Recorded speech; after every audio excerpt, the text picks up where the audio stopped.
thoughts give me power. Okay, thank you.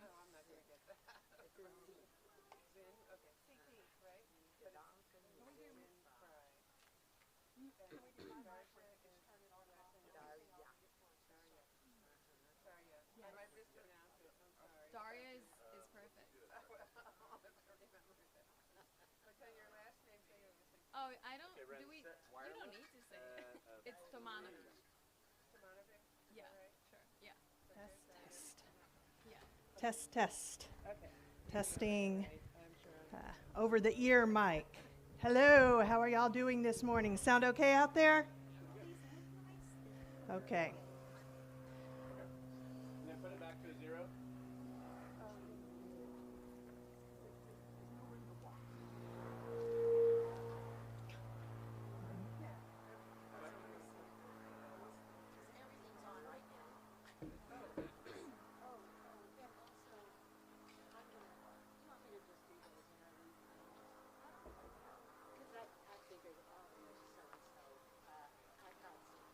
Okay, Ren, the one that's not labeled, put it at a 7. You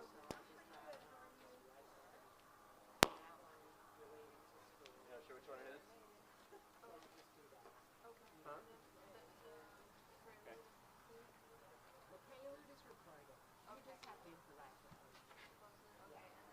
Which one is first? Which one is first? Donna, this is a paperweight. Yes, yeah. Your song is first. The Digidon? Yeah. Okay. That's first.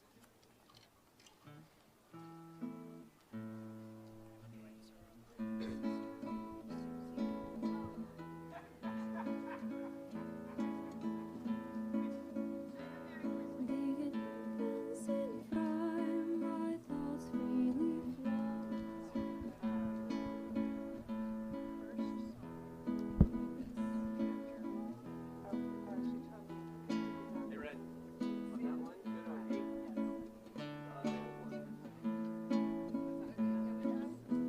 The unlabeled one.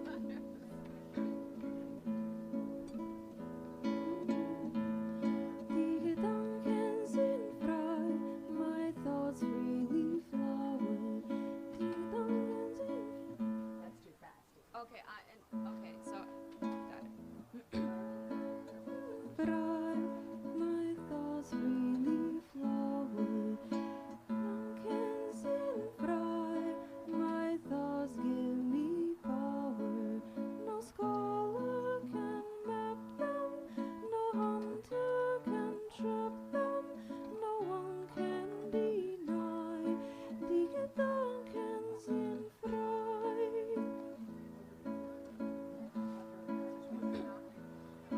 My thoughts are as free as wind or the ocean, and no one can see their form or their motion. No hunter can find them, no trapper bind them. My lips may be still, but I think what I will.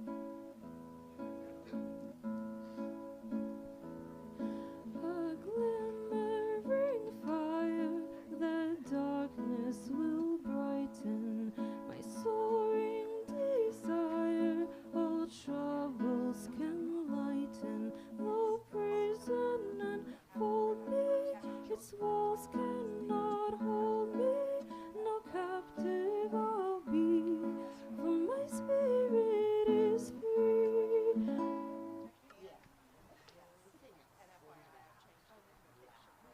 Sounds great. Just sing the song. It's kind of a rebellious thing.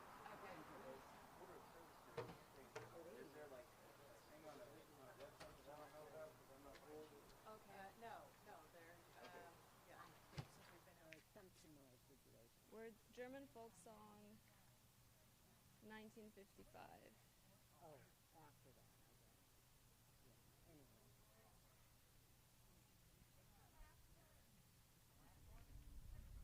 Yeah, anyway.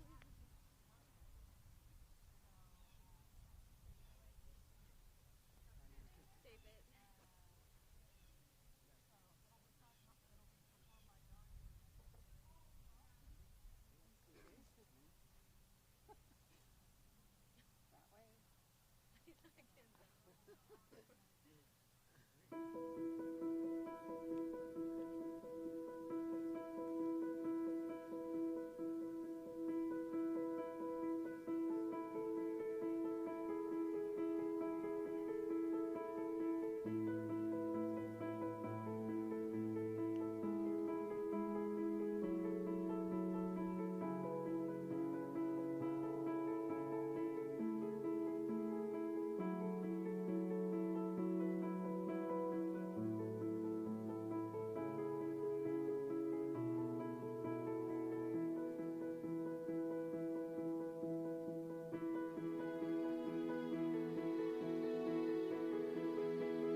you can live by,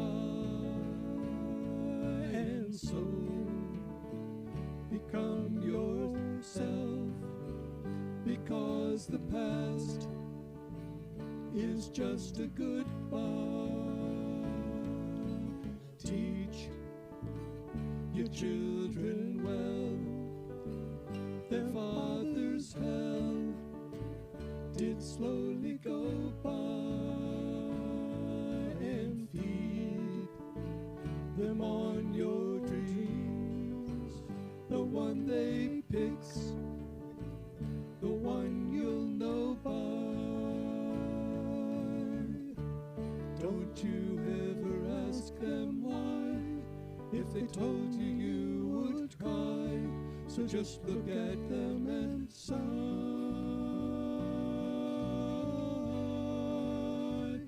and know they love you.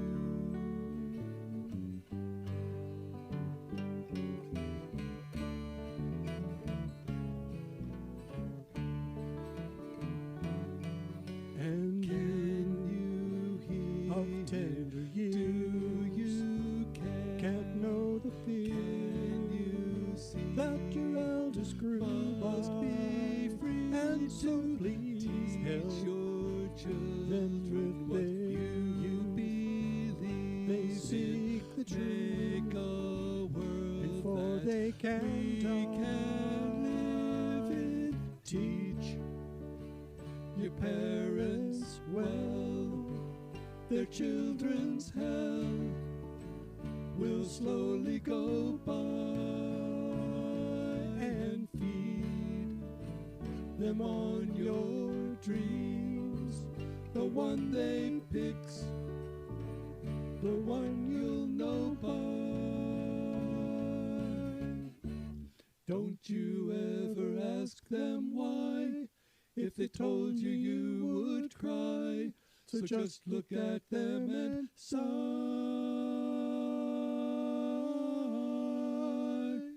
and know they love you.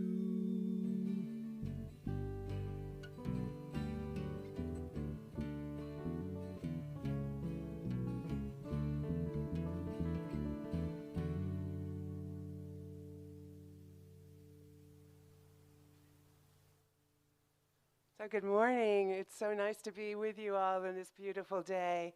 And I know there's some people that aren't here that are watching, hopefully, and I want to welcome both them and all of you. My name is Donna Durbin, and I'm really glad that you're all here. And our guests that are here today, I'd like to invite you to subscribe to the Live Oak newsletter. And you can do that by going to our webpage, and it's easy to sign up. And that's the place, hopefully, where you can find out everything that's happening.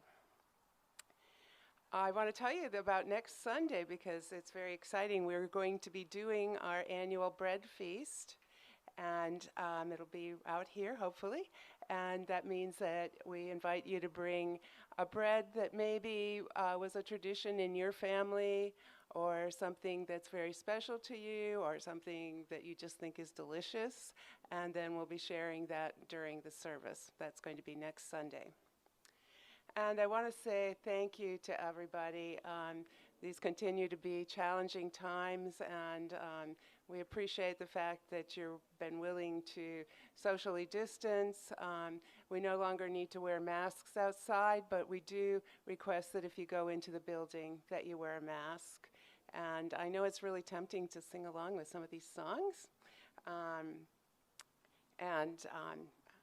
I don't think I mentioned that the prelude was Teach Your Children Well by Crosby, Stills, Nash & Young. And you might have noticed that the people performing, that was Austin Kessler and Bill Dower. And so anyhow, if you're tempted to sing along, we really would rather that you hum. And I know you're wanting to hug people, but we really do ask that you maintain a social distance and be respectful of people. And then above all, we ask that you maintain a sense of humor. So Those of you that are at home can now light your chalices, and we're going to light our chalice here to the words of Reverend Richard Gilbert.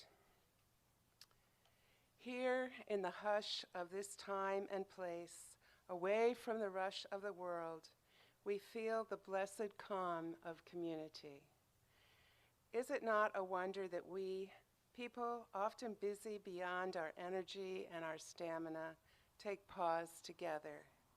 Is it not a miracle that we, hard workers, committed citizens, ardent participants in the history of our time, pause for a moment to consider who we are and whither we go? Here we take note of the changing seasons, the first hint of chill in the air, the sound of geese seeking warmer climates, the new tinges of color in trees and bush. Here, in the pleasures of being together, we are reminded that we are part of that which transcends us, a beloved community of souls that was here before us, in which we are fortunate to live, and which will live long after we are gone. Let us then cherish the time we are together. Let its calming waters flow over us. Let us be reassured that we belong here in this time and in this place. Let us enjoy together the blessed calm of community. So our opening hymn today is 291, Die Gedanken sind frei. And that's going to be performed by Rebecca Mays and Daria Tomanovic.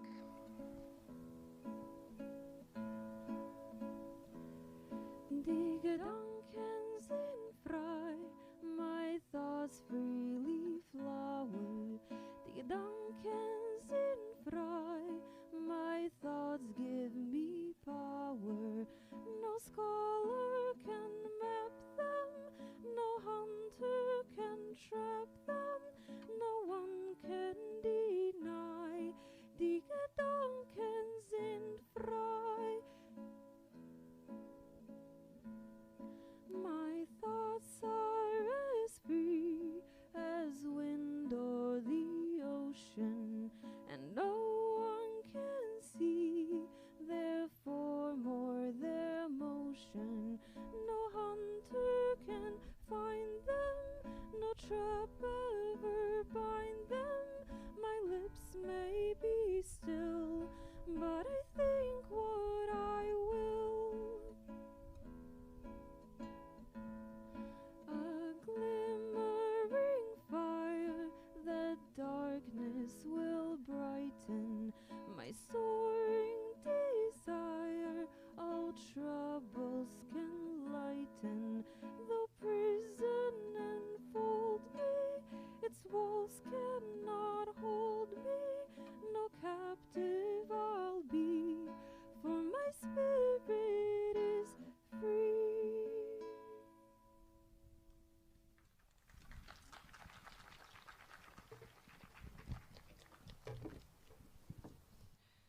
Good morning. This day is a precious gift. Let us rejoice and be glad in it. I'm Reverend Joanna. Whoever you are, whomever you love, and wherever you are on life's journey, you are welcome here. I want to take a moment to extend a very special welcome to everyone who's visiting us. Rather than gathering because we all have the same beliefs, we are an intentional community gathered around our shared promise to support each other's individual spiritual journeys. We're also intentional about bringing all ages together.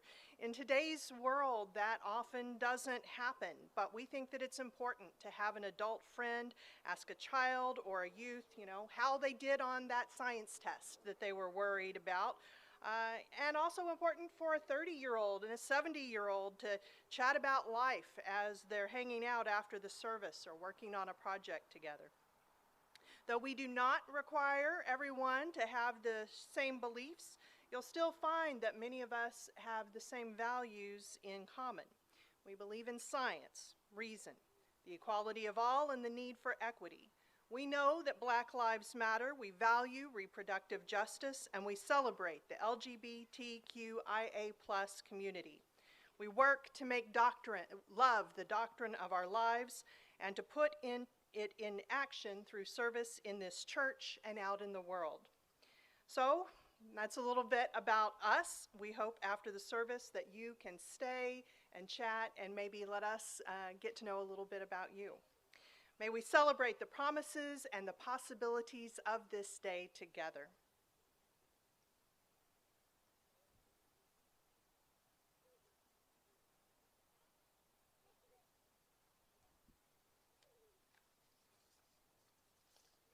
Every week when we gather, we share pieces of our lives with each other. We share our sorrows so that we may offer comfort to one another, and we share our joys so that we may celebrate together. And today I have a sorrow to share. Doug's sister Susie died Sunday. He was able to be with her in her last days. In this religious community, we hold with reverence the knowledge that each week a multitude of different emotions and experiences are brought together into this space. One of us may be celebrating, one weeping, one filled with determination, one with despair. This mosaic of experiences is holy, and we honor all with our witness.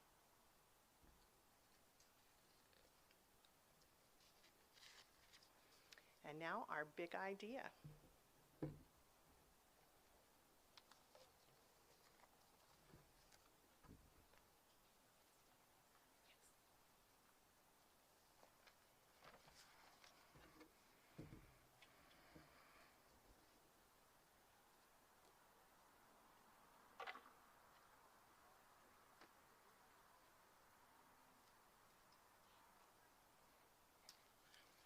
Good morning, Libby. Are you ready? Are you ready for our presentation? Actually, I'm a little nervous. Oh, that's okay, that's okay. Just think about it like a pep rally, okay? Oh, when I say live, you say oak. Live. Oak. Live. Oak. Live. Oak. Yay, team! That's not what I meant. That's not what I meant. Are you ready? Okay. Material for today's big idea comes from the Association for Supervision and Curriculum Development. What is education? You might have better luck asking, what is the meaning of life? So let's take a little quiz. Reverend Joanna, could you work the visuals for us this morning? Thank you. Feel free to shout out the answer if you know. In the United States, historically, the reason for education has evolved. Which of the following are historical purposes of education? Give me an A, teaching youth religious doctrine. Give me a B, preparing youth to live in a democracy. Give me a C, assimilating immigrants into mainstream society. Give me a D, preparing workers for the industrialized 20th century workplace. All of the above, that's right. All these answers are correct. Next question. As today's educators prepare young people for their future's rapidly changing world, what is their goal? A, to create adults who can compete in a global economy. B, to create lifelong learners. C, to create emotionally healthy adults who can engage in meaningful relationships. D, to build critical thinking skills. E, to meet the state's workforce need. Just for Texas or for everywhere?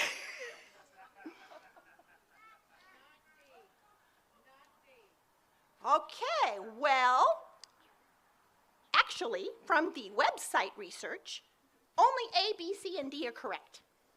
The last one is Governor Scott Walker's 2015 attempt to change the mission of the long-respected University of Wisconsin system known as the Wisconsin Idea and embedded in the state code by removing words in a budget proposal that commanded the university to search for truth and improve the human condition and replacing them with meets the state's workforce needs.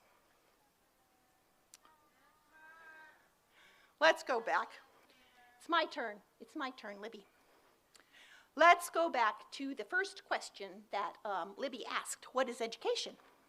So we went through a little time travel together and looked at some important figures, what they had to say about education during the 20th century in the United States. In each of these statements, there is a kernel of truth about why education is important. In 1934, John Dewey, in Individual Psychology and Education, says, "The purpose of education has always been, to everyone in essence, the same, to give the young the things they need in order to develop in an orderly, sequential way into members of society. This was the purpose of the education given to the little Aboriginal in the Australian bush before the coming of the white man. It was the purpose of the education of youth in the golden age of Athens. It is the purpose of education today.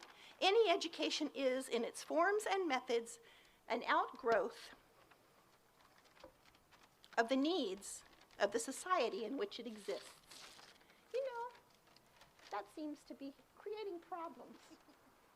Can we just move it out of the way? We're done with it. Thank you. In 1964, Margaret Ammons, Associate Secretary of the Association for Supervision and Curriculum Development, said the purpose of education has changed from that of producing a literate society to that of producing a learning society. And in 1991, Arthur W. Fauché, in the Curriculum Matrix, Transcendence in Mathematics, said one continuing purpose of education since ancient times has been to bring people to as full a realization as possible of what it is to be a human being.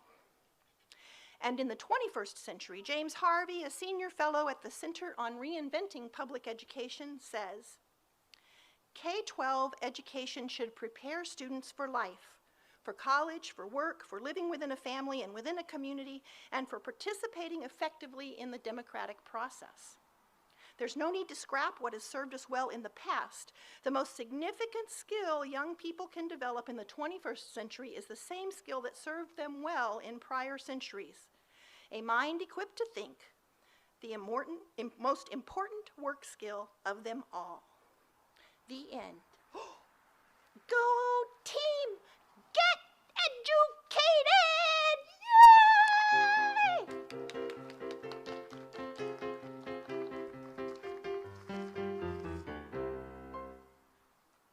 Well, thank you, Carrie. So every week we engage in the spiritual practice of generosity, combining our resources to support the ministries of this church. And then part of our mission is to empower dreams. And this Sunday, we will be sharing our offering with the Round Rock Area Service Center. And they say their mission is a helping hand for neighbors and food for the hungry. So if you wish, you can go to the liveoakuu.org, and if you click on that donate button, or you can donate that way, or we have a green box that you can put a check in if you would like to do that.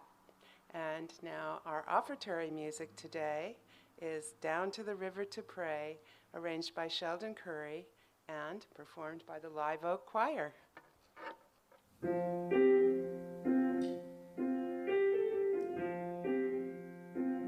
As I went down to the river to pray, studying about that good old way, and who shall wear the starry crown? Good Lord, show me the way. Oh, sisters, let's go down, come on down. Oh, sisters, let's go down to the river to pray. As I went to pray, studying about that good old way, and who shall wear the robe and crown? Good Lord, show me the way. Oh, brothers, let's go down, come on down. Come on, brothers, let's go down, down to the river to pray. As I went down to the river to pray, studying about that good old way, and who shall wear the starry crown? Good Lord, show me the way. Oh, fathers, let's go down, come on down. Oh, fathers, let's go down, down to the river to pray. As I went down to the river to pray, studying about that good old way, and who shall wear the robe and crown? Good Lord, show me the way. Oh, mothers, let's go down, come on down, don't you want to go down? Come on, mothers, let's go down, down to the river to pray. As I went down to the river to pray, studying about that good old way, and who shall wear the starry crown? Good Lord, show me the way. Oh, sinners, let's go down, come on down. Oh, sinners, let's go down, down to the river to pray. As I went down to the river to pray, studying about that good old way, and who shall wear the starry crown? Good Lord, show me the way.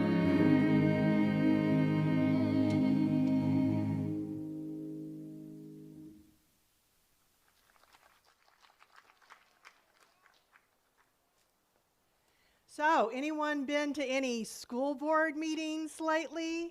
I know some people have, or right here, or watched a live stream of them, or read an article in the Washington Post, the New York Times, or watched Saturday Night Live, because this has reached such a point that even SNL has to make fun of it. Yes, all across the country, people are rushing to go and protest at school board meetings, protesting against masks and vaccine mandates, DEI, diversity, equity, inclusion policies, and of course, the big, carefully crafted bogeyman of 2021, CRT, critical race theory. It's kind of odd, if you're following along with this, that it's the same exact issues across the country. And in fact, if you listen to some of the people who are going to these school board meetings, you will often find that they are using the exact same language. But underneath all of this, all of these statements about masks and whatnot, there is a more basic question, one that we have been struggling with in this country for the last 200 years. The question is this: do you support public-funded education that is common to all? 200 years ago, that wasn't the expectation. But you had these people in the newly established nation of the United States, and some of the stuff like that you see in Hamilton, that excitement and that vision of, oh wow, like what can we create here? That wasn't just, out of Lin-Manuel Miranda's imagination. That actually was happening. It was this time of great possibilities. And so one of the things that people were looking at was, okay, if we are truly going to create a nation where, unlike England, people are not restricted, constrained to the circumstances in which they were born. What do we need to do to make that vision happen?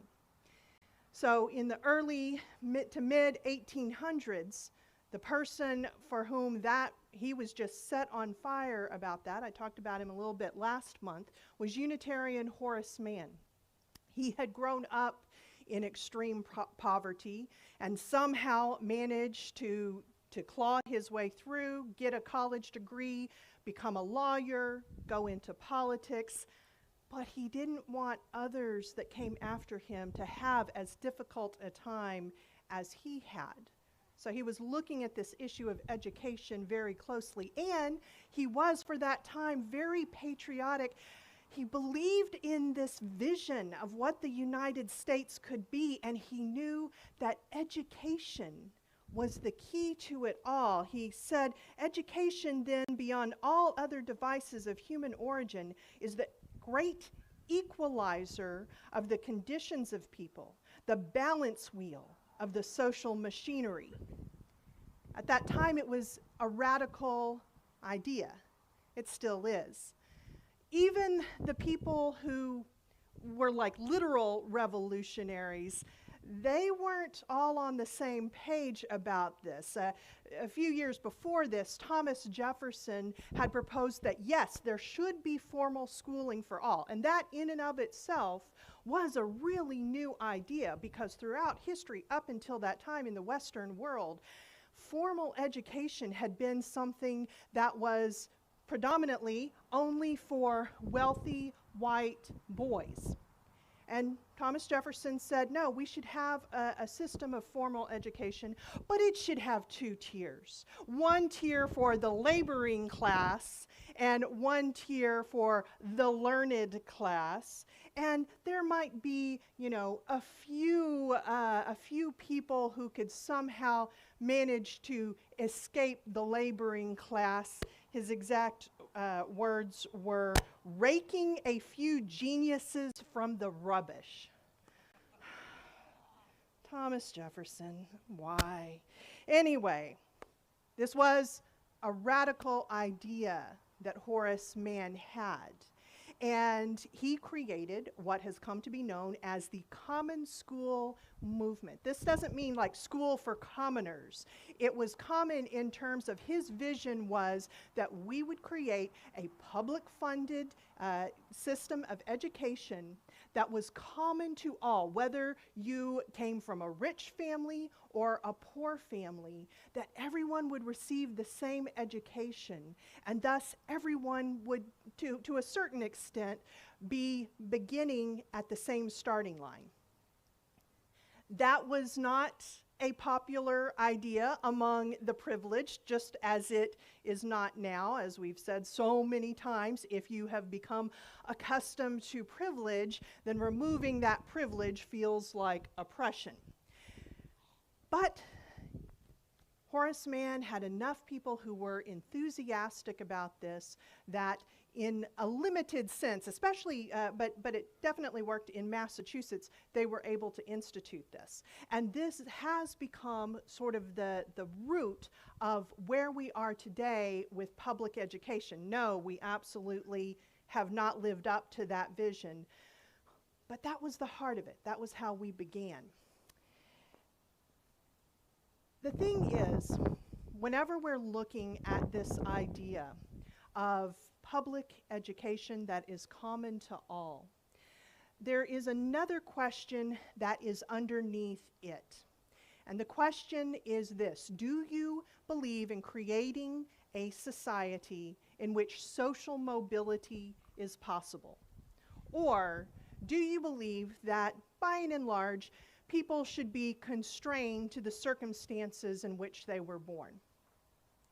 That's the real question that we're not actually talking about at these school board meetings. So Tom and I have seen a version of how it can go the other way. we supported a student in Nepal with his private school education from about middle school through what there is kind of like community college.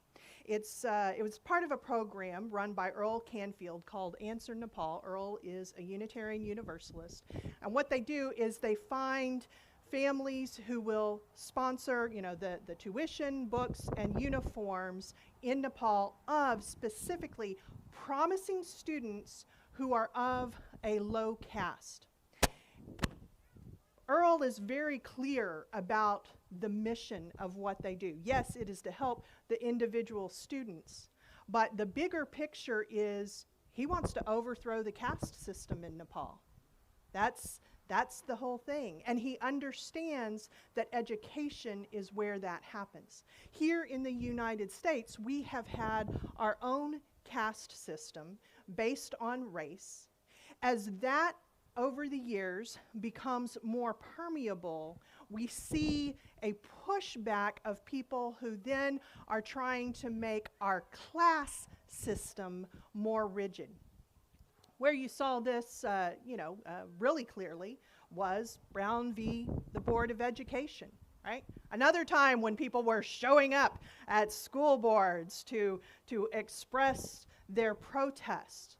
And some of those school boards flat out closed the schools rather than integrate.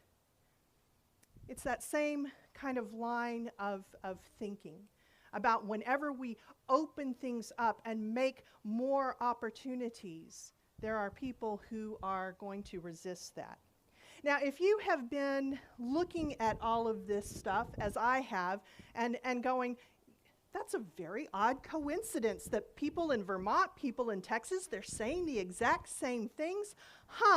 Well, of course, it is not a coincidence. There are many people who are part of the movement to kill public education in this country. I am going to focus on the most obvious, which is the Koch brothers. So, back in 1980, David Koch ran for vice president on the Libertarian ticket, and on the Libertarian platform at that time made it really clear. It said, "We advocate the complete separation of education and state. Government schools lead to the indoctrination of children and interfere with the free choice of individuals." This was 1980. We're hearing those same exact words right now. Choice and indoctrination. Government ownership, operation, regulation, and subsidy of schools and colleges should be ended. Obviously, the Libertarians did not win the presidency. And so Charles and David Koch created a political machine, and it would operate specifically, I can't get, there's so many sermons about all the different areas of American life that this touches. But specifically, in terms of education, they decided to create a machine that would operate on the strategy of what is called astroturfing. Okay, class, we have a new word today. Can you say astroturfing? Astroturfing, according to the dictionary Merriam-Webster, is organized activity that is intended to create a false impression of a widespread, spontaneously arising grassroots movement in support of or in opposition to something, but that is in reality initiated and controlled by a concealed group or organization, such as a corporation. And this is what they have done. And there are so many different organizations that are funded by the Koch brothers. It's kind of like, has anyone here ever decided that you were going to boycott Nestle? And so then you go and you find all of the different, it's like 500 brands that are all a part of Nestle. You can't just boycott Nestle, you have to boycott everything. Well, it's kind of the same thing. They have so many organizations and organizations on top of others. Just a few of them. Americans for Prosperity, Cato Institute, Mercatus Center, Federalist Society, Institute for Humane Studies, Institute for Justice, Freedom Works, Freedom Partners, Concerned Women for America. These are just a sample of the organizations that they fund. Here's the thing about astroturfing. It works. They've been doing it so long, they know what works. All they have to do is substitute certain words and just go through the campaign again. And their formula seems to be take anxiety and fear and especially add it to bigotry, to racism, to anti-LGBTQ attitudes, and this for them is a winning solution. Again, like I said, this has been happening over the decades. Remember when busing, some of you, this was before our time, but others, you remember when busing was the big bogeyman word, right? Oh, I'm not racist. I just don't want, and they would often say this, I don't want my white daughter bused to a school with black boys. If you look back at film clips from that time, they would be that deliberate with it. After that came neighborhood schools. Anyone ever heard about that? That's another one of those things that they call dog whistles, where many other people would go, oh, neighborhood schools, that sounds good. Well, if you live in an all-white neighborhood and someone is saying, we just want, neighborhood schools, our children and our money and everything to be right here. That's what it's referring to. Now, of course, we have CRT and DEI. CRT, critical race theory, something that is used in law school, right? And DEI, policies of diversity, equity, and inclusion. It gets people revved up, and then you give them talking points. The reason why we are hearing the exact same language, whether it is in Vermont or in Texas, Google it. There are so many well-funded, well-put-together guides out there. One that you can find, School Board Guide, produced by the Tea Party Patriots, funded by Freedom Works, which came out of the Americans for Prosperity, aka the Koch brothers political advocacy group. You can also find a how-to guide for activists combating anti-American CRT. It's about 46 pages long. And Combating Critical Race Theory in Your Community, an A to Z guide in how to stop critical race theory and reclaim your local school board. That one, and I suffer for y'all. I hope y'all appreciate it. I actually read these things. There is an evil genius to them in that they make it's very simple. Frankly, liberals, progressives, we could learn something from this. Like, here's how to do it, everything. Here's how to find the information about your school board. Here is a sample letter you can send to them. Here is a sample speech you can give. It gives all the information. I think my favorite part in that last one about reclaiming your local school board and fighting CRT was, this is a direct quote, "It is important to note that whether CRT is currently in your school system is mostly irrelevant to the purpose of this document." A 34-page thing on fighting CRT. If it's actually in your school, though, that's irrelevant. Do you support public-funded education that is common to all? We're never going to be a country, and I don't propose it, where everyone has to go to exactly the same schools. We all want what's best for our kids. And for some, that is going to be private school. For some, that's going to be homeschooling. And I think that's fine. The problem is when we say that it's not enough for us to give our children an advantage, but we have to actually try and make it harder for those who are in public school by giving them an inferior education. And if you go back to that original quote where they were really clear, they want there to be no public education.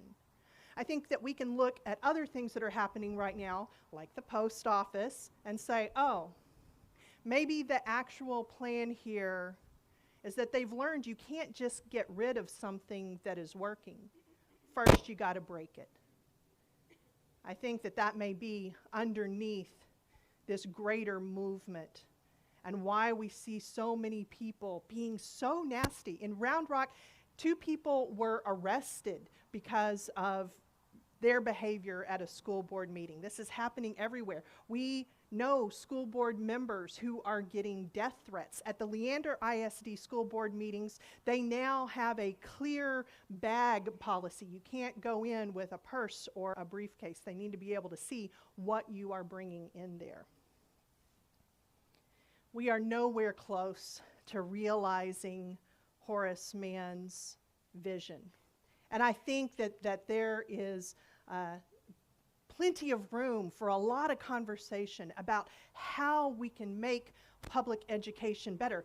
How maybe even we can fund public education in such a way that if you live in a poor area, it doesn't mean that you have an inferior education experience. But that greater vision, public funded education that is common to all, that's still a vision that we should embrace. And hey, use Horace Mann is one of our people. The idea of having public funded education that is common to all is that this would allow this country to actually live up to that vision that we've always held of it, that this really could be a land of opportunity where you would not be trapped in generational poverty. In Nepal, because the public education system is so inferior, it reinforces the caste system. I don't think that that's an accident. In Nepal, the only way you can break out of generational poverty, serious generational poverty, is through private schools. For some in the United States, I think we have to face this. For some, that sounds just fine with them. You're going to have to excuse me, but right now I am so cynical about this because I'm seeing this whole thing about the labor shortage, right? I have to think that there are people who are with a lot of privilege, more privilege than I will ever have in my life, who are looking at that and going, oh, are we sure that we want something where people can get a good education and be able to do more than what is called unskilled labor? Are we sure that we want to do something where people in these jobs could actually organize because they are so necessary? That's the kind of thing that keeps me up at night.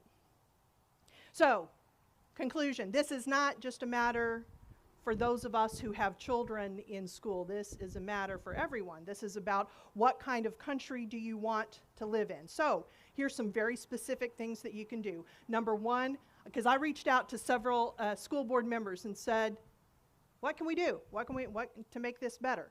Number one, support teachers and school board members right now, because they are, even if you are a teacher and you never are even going to a school board meeting, they are getting so much abuse right now because tensions are so high in these culture wars. Pay attention to what is going on. Watch the live streams, but better yet, show up. There's a limited amount of chairs in that room. You don't even have to speak. Just show up and take a chair and pay attention to what is happening. Please, for the love of all that is holy, vote at every school-related election as if it were the 2020 presidential election. We just had one for Leander ISD. How many people came? It was such a low percentage. There were 3 bond packages. 2 of them failed. They're going to have some real challenges now.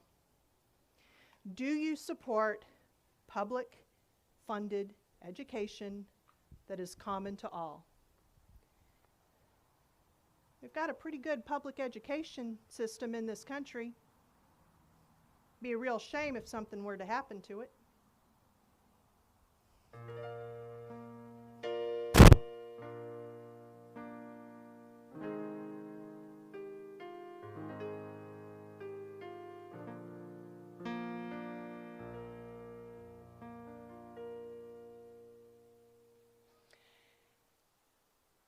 After riling you up, I now invite you to center down, to enjoy this incredibly beautiful day, right? Like this is why people move to Austin. It's not for those days in August. Center yourself, be here in this moment for this guided meditation, and close your eyes if you're comfortable doing so. In the GQ article, Can You Say Hero?, Tom Janode told this story about Mr. Rogers. He had already won his 3rd Daytime Emmy, and now he went on stage to accept Emmy's Lifetime Achievement Award. And there, in front of all the soap opera stars and talk show sinceratrons, in front of all the jutting man-tanned jaws and jutting saltwater bosoms, he made his small bow and said into the microphone, "All of us have special ones who have loved us into being. Would you just take, along with me, 10 seconds to think of the people who have helped you become who you are? 10 seconds of silence." And then he lifted his wrist and looked at the audience and looked at his watch and said softly, "I'll watch the time." And there was at first a small whoop from the crowd, a giddy, strangled hiccup of laughter as people realized he wasn't kidding, but that Mr. Rogers was a man, an authority figure who actually expected them to do what he asked. And so they did. 1 second, 2 seconds, 3 seconds.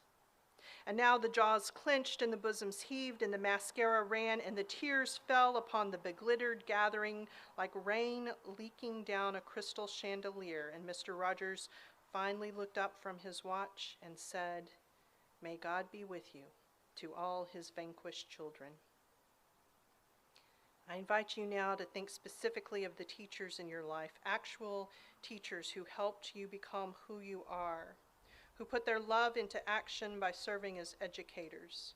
Let's spend a moment there feeling our connection with them and our gratitude.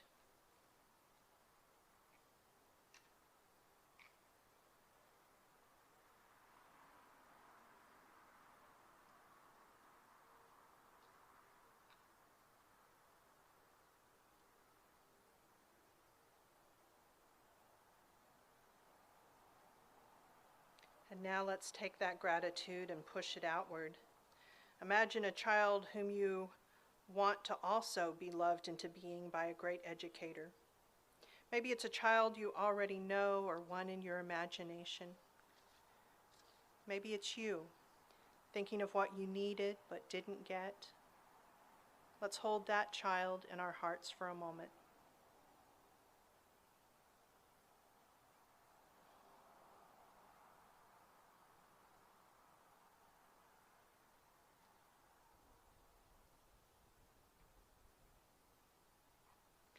May we work to be able to bring those great educators and students together. Amen and blessed be. Our closing hymn today is Touch the Earth, performed by Daria, Rebecca, Carrie, and Carl.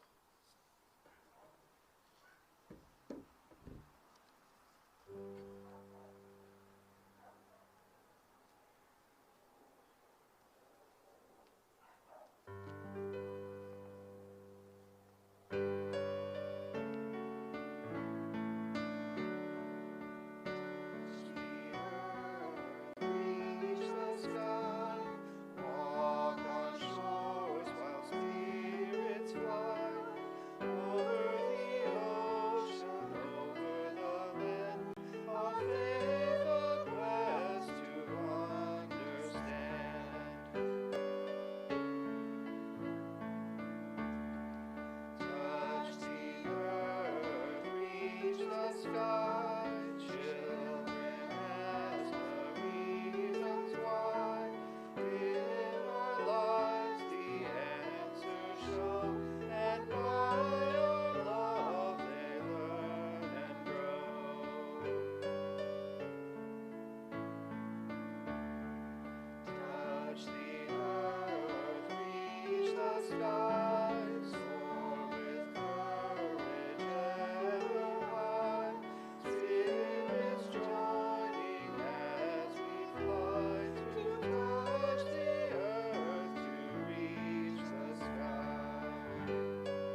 I'm Carrie Krause, the Director of Lifespan Faith Development here at Live Oak, and this is your invitation to this morning's events. Our high school youth will meet in their usual spot on the blanket over there with Gabriel Jimenez this morning. Our preschoolers are invited to join Harmony right over there. Bill, I see you this morning. Are you willing to lead? All right, so middle school and elementary will join Bill Douglas at the table back here where they'll be creating kits, personal care kits for street youth ministry, and adults are welcome to join that as well or to visit with them about the project that they're working on. For adults today, you're invited to join us on our second social justice ministry offering with Cindy LaGreca. We'll be meeting inside in room 107.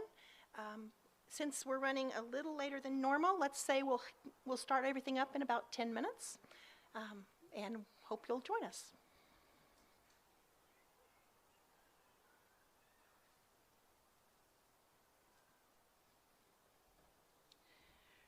There's always a little concern whenever a minister gets political, but I would submit to you that if preaching this idea that all children, regardless of the circumstances in which they were born into, that all children deserve an education that will equip them to be able to realize their full potential, if that is considered political, the problem isn't with the preacher. The problem is with the society that we live in. May you go forward knowing that you are lovable and loved, that life is fragile and a gift, and you are not alone.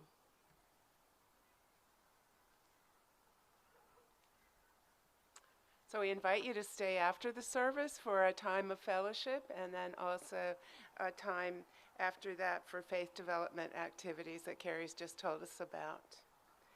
And now, our flame is, I think maybe our flame was extinguished already, as it turns out. But as we extinguish our flame,